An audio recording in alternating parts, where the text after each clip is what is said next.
It's a wonderful night out at the casino. You're at the slot machines, winning with a cash reward that keeps you from quitting.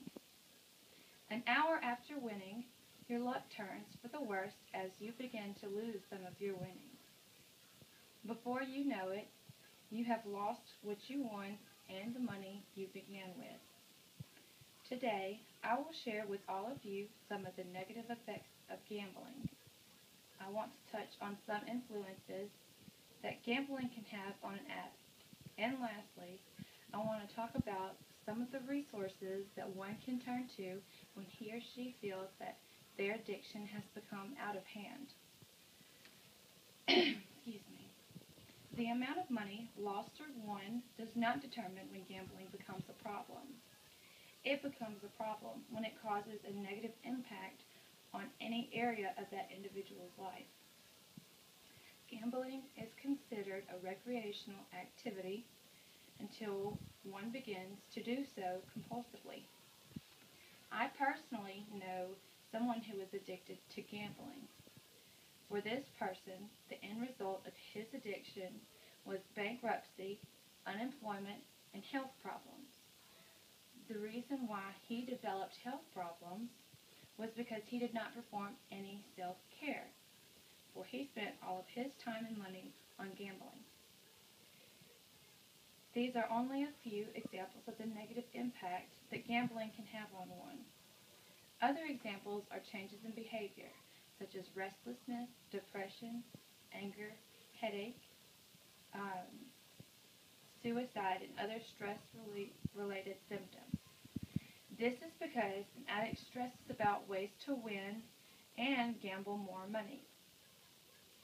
Now that I have given you all some examples of the negative effects of gambling, I will now explain some of the influences that gambling may have on one person or another. When a person becomes so addicted to gambling that they stress to find more money to bet, they are sometimes influenced to seek money with desperate measures and through desperate measures.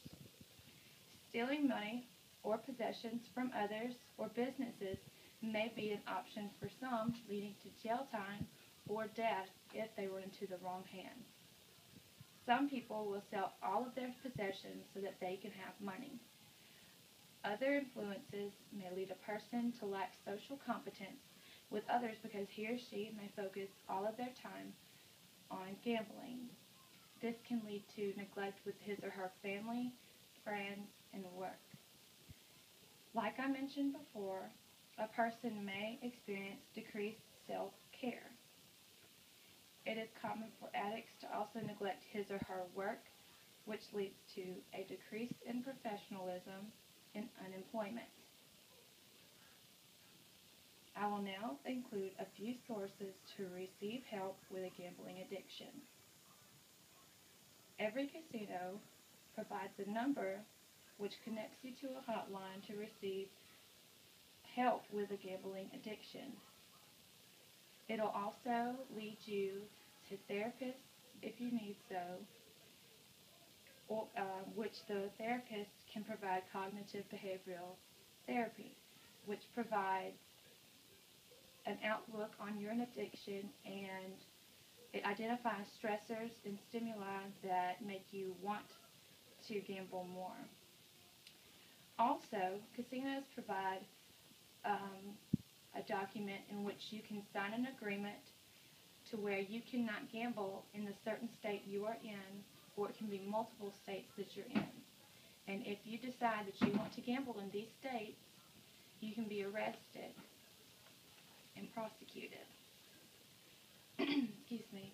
Gambling can be entertaining if one does not do so compulsively and does not participate in the activity every day.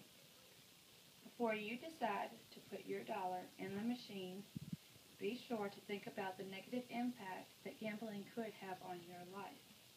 Also, think about this for your family or friends. If you feel that your family or friends are having a problem with addiction of gambling, be sure to help them with therapy or call the hotlines that are listed at the casinos. Once again, my name is Sarah Hardy, and thank you so much for your time.